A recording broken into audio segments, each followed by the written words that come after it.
Un jour d'automne 2013, Abigail Hernandez, 14 ans, a quitté son école comme d'habitude. La journée avait commencé tranquillement.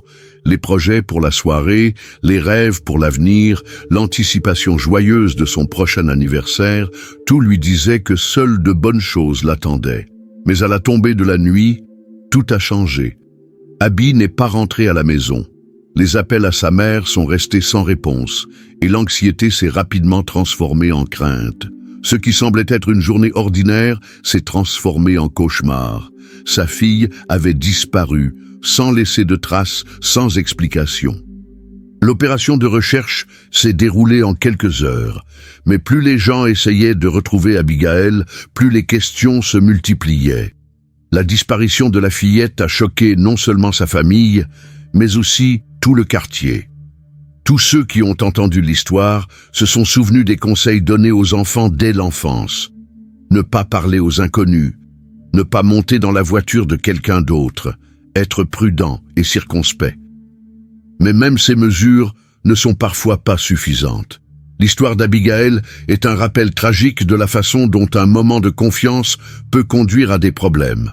Abigail Maria Hernandez, ou simplement Abby, est née le 12 octobre 1998 à Manchester, dans le New Hampshire.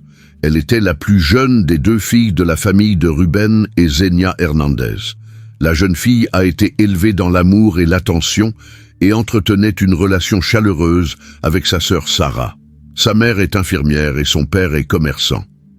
Lorsqu'Abby était adolescente, ses parents ont divorcé. Son père a fondé une nouvelle famille et les deux filles sont restées avec leur mère.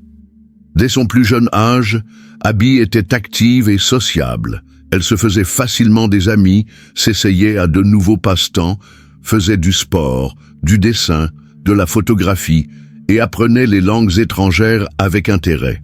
À l'âge de 12 ans, elle a rejoint un club de randonnée, a fait du camping, a appris à survivre dans la nature et s'est intéressée à l'alpinisme. Rien d'étonnant à cela. Les forêts, les montagnes et les rivières du New Hampshire sont faites pour l'aventure.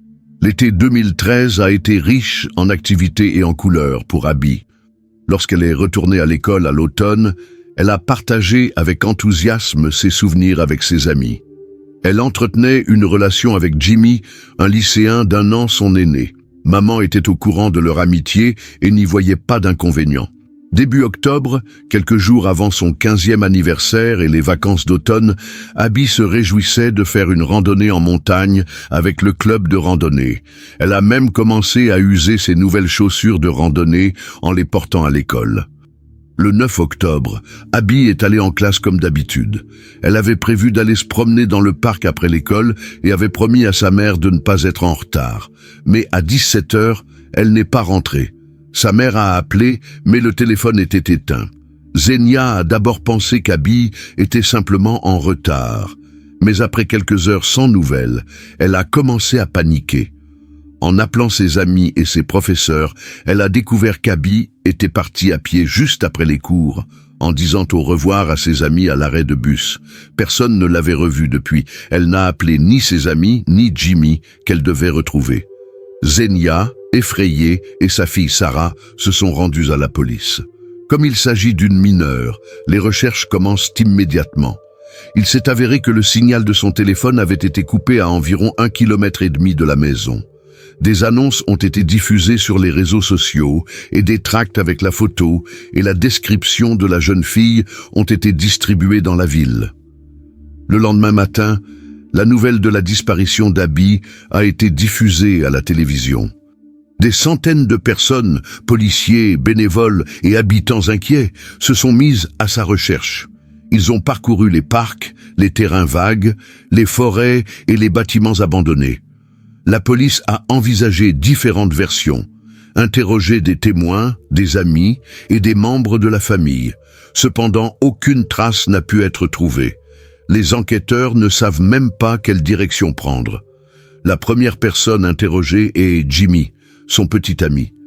Il est choqué par les soupçons qui pèsent sur lui. Il avait un alibi en béton, entraînement, répétition à l'école, fête d'anniversaire de son grand-père, tous confirmés par des professeurs et des proches. Jimmy a coopéré à l'enquête, racontant tout ce qu'il savait, mais aucune trace d'Abby n'a pu être trouvée. C'est comme si elle avait disparu sans laisser de traces. Les jours passent, les semaines aussi, sans la moindre piste. Les enquêteurs commençaient à perdre espoir, même si la famille continuait à croire au meilleur. Et puis, 1 mois et demi plus tard, quelque chose d'étrange s'est produit. Xenia a trouvé une lettre dans la boîte aux lettres. Elle était écrite par Abby. Elle s'y excusait, disant qu'elle allait bien, qu'elle était en vie et en sécurité, mais qu'elle ne pouvait pas encore lui dire où elle se trouvait. À la fin de la lettre, on pouvait lire une phrase énigmatique « Les rêves deviennent réalité ». Des graphologues ont confirmé l'authenticité de la lettre qui avait bien été écrite de la main de la jeune fille. Au début du mois de novembre, un timide espoir est né. La lettre reçue par sa mère indique qu'Abby est probablement en vie.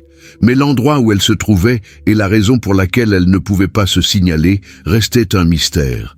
Pourquoi n'a-t-elle pas dit où exactement? Avait-elle peur de quelqu'un? Ou bien a-t-elle été forcée d'écrire ce message? Rapidement, une version a vu le jour selon laquelle la jeune fille aurait quitté la maison de son plein gré et, ayant pris connaissance des rapports sur sa disparition, aurait décidé d'au moins faire savoir qu'elle était en vie. L'une des hypothèses évoquait une grossesse. Abby se serait enfuie avec le père du futur enfant, craignant d'être jugée. Mais la famille Hernandez a accueilli cette théorie avec indignation. La sœur aînée Sarah a affirmé que si c'était vrai, elle l'aurait su. Il n'y avait pas de secret entre les sœurs. Le seul jeune homme d'Abby était Jimmy, et selon lui, il n'avait pas de relations intimes. Les amis de la jeune fille l'ont également confirmé. À part Jimmy, elle n'a jamais fréquenté quelqu'un d'autre et ne s'est jamais intéressée à quelqu'un d'autre. Sa meilleure amie Miranda insiste. Abigail ne s'enfuirait pas et ne causerait certainement pas une telle douleur à sa mère et à sa sœur. Raison de plus pour garder tous ses papiers, son argent et ses objets de valeur à la maison. Les enquêteurs ont scruté la lettre à la recherche d'indices cachés ou de messages codés, mais rien de suspect n'a été trouvé. Néanmoins, l'affaire a suscité l'intérêt du FBI. Le bureau a classé l'affaire comme un enlèvement potentiel. Les enquêteurs ont supposé que la jeune fille avait peut-être été retenue par la force et qu'elle avait écrit la lettre sous la contrainte, incapable de dire où elle se trouvait. Ce soupçon s'est avéré exact. Abby n'était pas loin, à quelques dizaines de kilomètres de son domicile. De plus, la police avait déjà visité la maison de son kidnappeur après la disparition de la jeune fille, mais n'avait rien remarqué de suspect. Le ravisseur lui-même se sentait de plus en plus désespéré et hésitait, ne sachant que faire de la captive. Qui était-il, l'homme qui avait privé la jeune fille de sa liberté? Il est temps de le nommer. Nathaniel Kibbe, ou simplement Nate, est né le 15 juillet 1980 dans la ville où vivait Abby. On sait peu de choses sur sa famille. Selon certains rapports, il a été élevé par sa mère et son père biologique n'a jamais su. À l'école, Nate était connu pour être une brute agressive. Il provoquait constamment des conflits, se battait et dressait même une liste de ceux qu'il voulait blesser. L'agressivité et la cruauté se sont manifestées dès l'enfance. Ses camarades l'évitaient et les enseignants étaient impuissants. À l'adolescence, Kibbe a attiré l'attention de la police à plusieurs reprises. Petits vols, possession de substances illicites, participation à un gang, bagarres graves. Cependant, il s'en tire presque toujours avec des mesures administratives. Fait intéressant, il a fréquenté la même école qu'Abby. Mais en raison de la différence d'âge, leurs chemins ne se sont jamais croisés. Après avoir obtenu son diplôme de fin d'études secondaires, Kibbe semble avoir décidé d'abandonner la criminalité. Il a trouvé un emploi dans une entreprise locale qui lui a d'abord été plutôt favorable. Mais à la suite d'un conflit avec un collègue, il démissionne, déménage en banlieue et s'installe dans un parc de caravanes, une zone dysfonctionnelle où les voisins le considèrent comme un homme renfermé et dangereux. Évitez de fréquenter cet homme irascible et irritable. En 2011, alors qu'il avait une trentaine d'années, Kibi a entamé une relation avec une jeune fille de 13 ans. Elle s'est enfuie d'une famille dysfonctionnelle et a commencé à vivre dans sa caravane. Il n'a même pas caché cette relation, appelant l'écolière sa petite amie. Étonnamment, il n'a reçu aucune sanction pour cela. Au printemps 2013, Kibi a tenté pour la première fois de commettre un enlèvement. Il a ensuite attaqué une jeune fille de 15 ans à un arrêt de bus près de l'école. Nate Kibi a essayé de forcer Abby à monter dans la voiture. La jeune fille a désespérément résisté, criant et appelant à l'aide. Des passants ont accouru pour faire du bruit, et l'agresseur a quitté les lieux en toute hâte. Malgré le témoignage de la victime et des témoins oculaires, l'affaire a été classée sans procès. Personne ne considérait Kibi comme une menace réelle.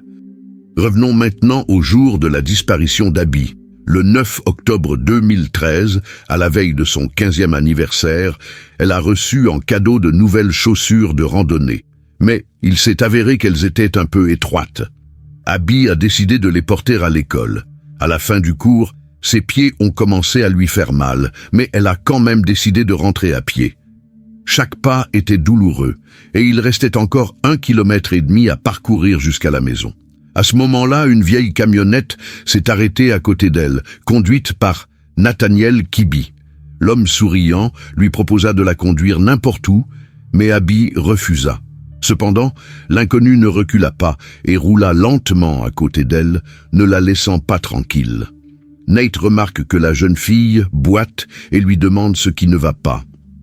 En soupirant, Abby avoue que ses nouvelles chaussures lui frottent le pied. Entendant cela, Kibi ouvre la portière du siège passager et lui fait signe de monter. La jeune fille hésite, mais finit par accepter, croyant que cet homme sympathique ne représente aucun danger. Elle se trompait lourdement. Pendant le trajet, Nate lui fait la conversation, essayant de la rassurer. Abby s'est sentie en sécurité, répondant à ses questions et riant à ses blagues. À un moment donné, Kibi a annoncé qu'il devait s'arrêter dans une quincaillerie pour acheter du matériel de réparation. Lorsqu'ils sont entrés dans le parking sombre, Abby a commencé à s'inquiéter. Elle se dit qu'il n'y a qu'une courte distance à parcourir pour rentrer chez elle et qu'elle peut facilement le faire à pied. Mais, remarquant le regard inquiétant du conducteur, l'écolière décida d'essayer de détacher sa ceinture de sécurité et de sauter de la voiture. Nate a anticipé son intention, l'a attrapé par ses vêtements d'une main et, de l'autre, a rapidement sorti un pistolet de la boîte à gants et l'a pointé sur le visage de la jeune fille, effrayée. Il l'a menacée de la tuer si elle tentait de résister. Il lui a ensuite attaché les mains et les pieds avec des serre-câbles et lui a mis une casquette de baseball sur la tête pour qu'elle ne puisse pas voir la route et comprendre où on l'emmenait. Cependant, il a rapidement remarqué qu'Abby bougeait un peu le couvre-chef, essayant de voir ce qui se passait. Cela l'a mis dans une colère noire. Il a utilisé un pistolet électrique pour l'électrocuter et l'a rendue inconsciente. Abby s'est réveillée et s'est retrouvée dans une pièce exiguë et étouffante, sans fenêtre. Plus tard, il s'est avéré qu'il s'agissait d'un petit conteneur appartenant à Kibi, garé dans une caravane cachée au milieu d'arbres touffus. Bientôt, le ravisseur lui-même est apparu avec un rouleau de ruban adhésif et un casque de moto. Il lui a fermé la bouche et les yeux avec du ruban adhésif, puis lui a mis le casque sur la tête en s'assurant que la victime était complètement immobilisée. Il lui a ensuite arraché ses vêtements et s'est livré à des actes de violence. Ce n'était pas la seule violence.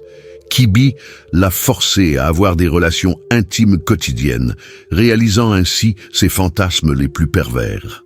Outre la violence physique, il a exercé une pression psychologique active, menaçant de tuer sa famille si elle osait s'échapper ou appeler à l'aide. Il lui a promis de la laisser partir si elle se comportait calmement et ne lui causait pas d'ennui. Les premiers jours, Abby a été en état de choc et a dû dire adieu à sa vie. Mais au fil du temps, elle s'est rendue compte que Kibi n'avait pas l'intention de la tuer, du moins pas tout de suite. Elle a donc décidé d'essayer d'établir un lien émotionnel avec lui pour le convaincre de la laisser partir. Elle a essayé de lui faire comprendre qu'elle ne le jugeait pas, que tout le monde peut faire des erreurs et qu'elle n'irait pas à la police s'il la laissait partir. Mais Nate est extrêmement imprévisible. La moindre petite chose peut le rendre fou de rage et le transformer en monstre. Parfois, il lui montrait une certaine tendresse, mais le plus souvent, il était cruel, recourant à la violence morale et physique. Le conteneur dans lequel Nate gardait Abby était bien insonorisé. Ils apprirent que des recherches importantes étaient menées pour retrouver la jeune fille disparue, et c'est alors que Kibi eut l'idée de lui faire écrire une lettre à sa mère pour convaincre sa famille qu'elle allait bien et qu'il fallait arrêter les recherches. Abby a écrit plusieurs lettres sous la dictée de Kibi, en essayant à chaque fois de laisser un indice sur l'endroit où elle se trouve. Mais l'homme remarque ses tentatives et la réprimande sévèrement. Elle finit par écrire la lettre comme il l'exigeait pour éviter d'être à nouveau maltraitée. Au bout d'1 an, Nate a commencé à faire suffisamment confiance à Abby pour lui permettre de l'aider à fabriquer de la fausse monnaie. Il la laissait parfois dormir dans la caravane et lui confiait même la préparation des repas. Malgré cette confiance, il a continué à être violent, à abuser d'elle et à la forcer à avoir des relations intimes. Il l'obligeait à l'appeler maître et ne lui révélait jamais son vrai nom. Au fil du temps, Abby a toutefois réussi à établir une certaine relation.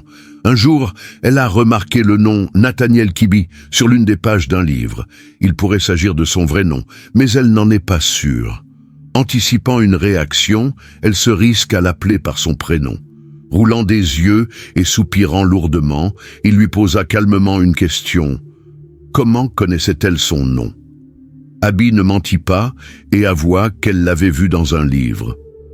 L'homme se contenta de sourire et resta silencieux. Comme Abigail se trouvait la plupart du temps dans le conteneur insonorisé, elle n'entendait pas ce qui se passait à l'extérieur. Elle ne s'est même pas rendu compte qu'à un moment donné, la police se trouvait à quelques mètres d'elle. Les agents arrivent pour une autre affaire. Kibi a de nouveau enfreint la loi et accepte de coopérer à l'enquête en admettant la possession illégale d'une arme. Les forces de l'ordre fouillent sa caravane, mais ne s'approchent pas du conteneur. Personne n'a pensé à le vérifier. Finalement, il n'a été condamné qu'à une amende et à la confiscation de l'arme. Cela semblait incroyable. Après tout ce qu'il avait fait, il n'avait jamais été poursuivi. C'est comme s'il avait toujours eu de la chance et qu'il semblait croire en sa propre invulnérabilité. Il n'avait manifestement pas l'intention de libérer Abby. Mais peut-être qu'au fil du temps, il a commencé à s'ennuyer d'elle. En juillet 2014, Kibi a rencontré une femme nommée Lorraine dans un bar. Une brève histoire d'amour s'est développée entre eux et il l'a invitée chez lui. Le lendemain matin, alors que Lorraine se plaignait de difficultés financières, il lui a donné 2 billets de $50. Elle s'aperçoit rapidement que l'argent est faux et en colère, elle appelle Kibi, disant qu'elle a tout raconté à la police. Cet appel marque un tournant dans le destin d'Abigail. Le 20 juillet, à l'improviste, Kibi lui a rendu tous ses effets personnels, lui a attaché les mains, l'a installé sur le siège avant de sa voiture et lui a remis une casquette de baseball sur le visage. La jeune fille n'a pas réalisé ce qui se passait. Elle craignait d'être conduite à la mort. Au bout d'un moment, il s'est arrêté sur une route de campagne, l'a détaché et lui a dit « Disparais, disparais » et n'envisageait même pas d'aller voir la police. Après avoir dit cela, il est parti. Abby n'arrivait pas à croire qu'elle était vraiment sortie. Elle marcha le long de la route jusqu'à ce qu'elle aperçoive le panneau indiquant que la maison n'était plus qu'à une courte distance. Elle fit le reste du chemin à pied, regardant autour d'elle, craignant qu'il ne revienne. Mais personne n'est apparu. Une caméra de sécurité située à l'extérieur de la maison des Hernandez a enregistré le moment où Abby est revenue. Elle a entendu sa mère au téléphone et l'a appelée à haute voix. La femme a laissé tomber le téléphone et s'est précipitée vers la porte. La mère et la fille se sont embrassées, toutes deux pleurant de soulagement. Ce cauchemar était enfin terminé. Abby n'arrivait pas à croire qu'elle était vraiment sortie. Elle marcha le long de la route jusqu'à ce qu'elle aperçoive le panneau indiquant que la maison n'était plus qu'à une courte distance. Elle fit le reste du chemin à pied, regardant autour d'elle, craignant qu'il ne revienne. Mais personne n'est apparu. Une caméra de sécurité située à l'extérieur de la maison des Hernandez a enregistré le moment où Abby est revenue. Elle a entendu sa mère au téléphone et l'a appelée à haute voix. La femme a laissé tomber le téléphone et s'est précipitée vers la porte. La mère et la fille se sont embrassées, toutes deux pleurant de soulagement. Ce cauchemar était enfin terminé. Abby remarque que sa mère a changé. Elle a beaucoup vieilli au cours de ces longs mois. Genia, la mère de la jeune fille, a commencé à demander où elle se trouvait et ce qui lui était arrivé. Elle propose d'aller directement à la police. Mais, effrayée par les menaces de Kibi, Abby a déclaré qu'elle ne savait pas qui l'avait kidnappée ni où elle se trouvait. Même à la police, elle n'ose pas donner son nom. La peur est encore forte. Une semaine s'est écoulée, pleine de doutes. Finalement, Abigail décide d'en parler à sa mère. Genia l'a convaincue d'aller voir la police en lui expliquant que l'auteur de l'agression ne devait pas rester impuni et qu'elle ne serait pas en sécurité tant qu'il serait en liberté. Le 27 juillet 2014, Abby a donné le nom du kidnappeur ainsi que la marque et la plaque d'immatriculation de sa voiture. Dès le lendemain, Kibi a été arrêté. À la surprise générale, il n'a pas résisté, bien qu'il ait nié sa culpabilité. Mais dans sa remorque et son conteneur, qui a finalement été examiné, la police a trouvé de nombreuses preuves. Des traces de sang, des cheveux, des empreintes de sueur et même des ongles cassés. Tout indique que c'est là qu'Abigail a été détenue et horriblement maltraitée.